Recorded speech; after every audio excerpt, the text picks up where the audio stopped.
Arsenal are considering a move for Antonio Nusa of RB Leipzig, Norwegian international as well. Again, another player had a great season last year, real breakout season for him. Still only 20.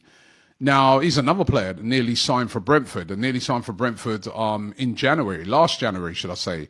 But he failed a medical, and that's why he didn't go in the end. That was when he was at Club Brugge. He's joined RB Leipzig and has had a good season for them, become a regular Norwegian international player.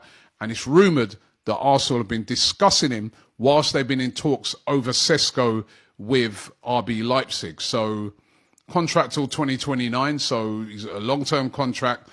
They'd want a decent amount of money for him as well, even above that valuation that you see there. But going to be interesting to see if he still stays put this summer. Of course, Arsenal looking at lots of left-wing options. I look at him, he's very young though, a very young player.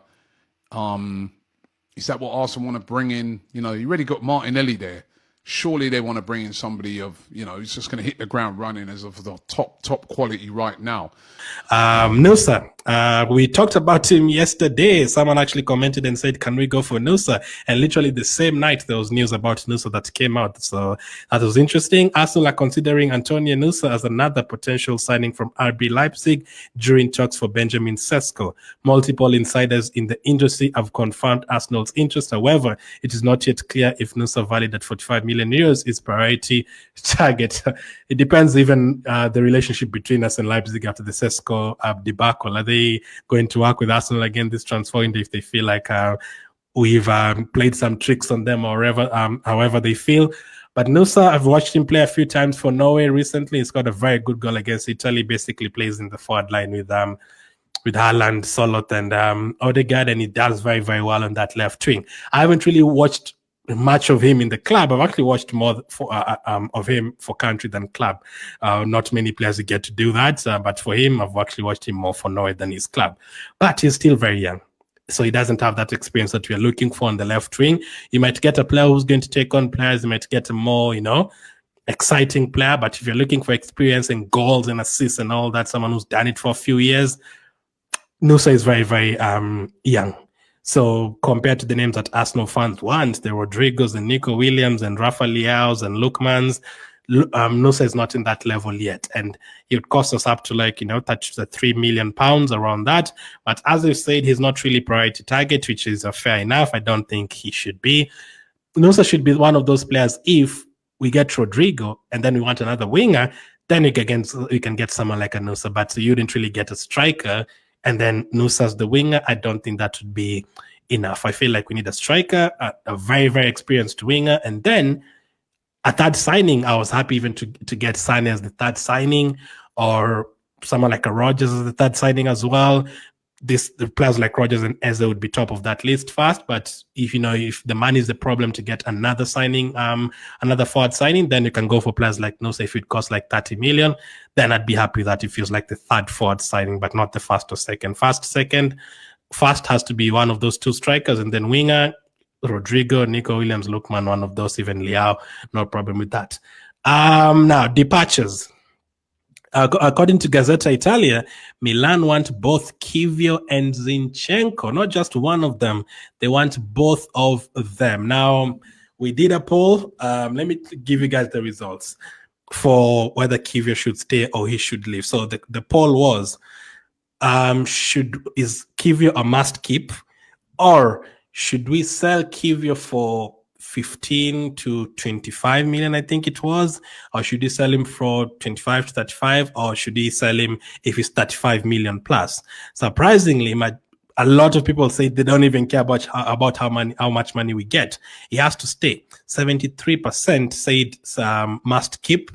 14% said, okay, we can sell him if it's for 35 million plus, understandable. 7% said we can sell him if it's for around 30 million, and then 6% said we can sell him for around 25 million. So a lot of people do rate Kivio, especially after those performances after Gabriel got injured. There was a few comments still saying, let's sell him for that 30 million and get a younger defender or whatever, but it's not easy getting a player like Kivio who's going to be, He's an international player playing for his country every single game. Even same as Zinchenko, he plays for his country every game. So they're experienced international players.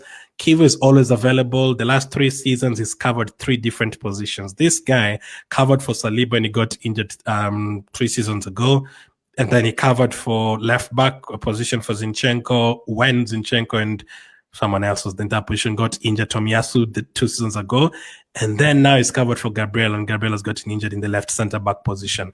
You're not going to get a player like that. But understandably for him, looking at it, he can be like, hey, I don't play regularly. I want to go and start somewhere. Napoli want me as a starting defender there. You know, they're looking exciting there. Lukaku and De Bruyne and McTominay and all these guys have just won a league. I want to go there. That would be understandable as well. And he's played in Italy before too. But if he does want to stay, I think you have to keep him because Tini has already left. If you let Zinchenko leave and Kivi also leave, then again, I feel like you need 2 defenders because Tomiyasu cannot depend on him. He's out until December, January. You cannot count him. Timber has been picking up so many injuries. Obviously, he's just coming back from an ACL. I think we overplayed him last season. On top of that, there's Gabriel who's coming back from surgery. Same with Timber coming back from an operation as well. Saliba was injured in the last game of the season, didn't play, missed the French international games recently. So we have a lot of defenders who are injured. Not even talking about Calafio, who's been injured like 4 or 5 different times. So to just be on the safe side, I think we do need enough defenders because what if we start next season again and then 2 of our defenders are injured again? We don't want a situation where we find ourselves playing Thomas Partey in defense again and all that. No, Lewis Skelly is obviously there, but he's an actual midfielder, but he's done well at left back. So for me, Zinchenko, I'm happy to get around 25-30 million if you can get that, and then Kivior definitely be trying to keep for sure. That is just my opinion. But AC Milan want both of them, which is quite interesting. So let me know what you make of that. Gyökeres, Nico Williams, Nusa, Zeni, and Kivior. Do you think we should be really pushing to sign Nico Williams, or you're not bothered at all? We can go for someone else like a Rodrigo or Lookman. Let me know. Thank you for watching, and I'll catch up with you guys on the Arsenal considering a move for Antonio Nusa of RB Leipzig, Norwegian international as well. Again, another player had a great season last year, real breakout season for him. Still only 20. Now, he's another player that nearly signed for Brentford, in January, last January, should I say. But he failed a medical, and that's why he didn't go in the end. That was when he was at Club Brugge. He's joined RB Leipzig and has had a good season for them, become a regular Norwegian international player, and it's rumoured that Arsenal have been discussing him whilst they've been in talks over Sesko with RB Leipzig. So contract till 2029, so he's a long-term contract. They'd want a decent amount of money for him as well, even above that valuation that you see there. But going to be interesting to see if he still stays put this summer. Of course, Arsenal looking at lots of left-wing options. I look at him, he's very young though, a very young player. Is that what Arsenal want to bring in? You know, you already got Martinelli there. Surely they want to bring in somebody of, you know, who's just going to hit the ground running as of the top quality right now.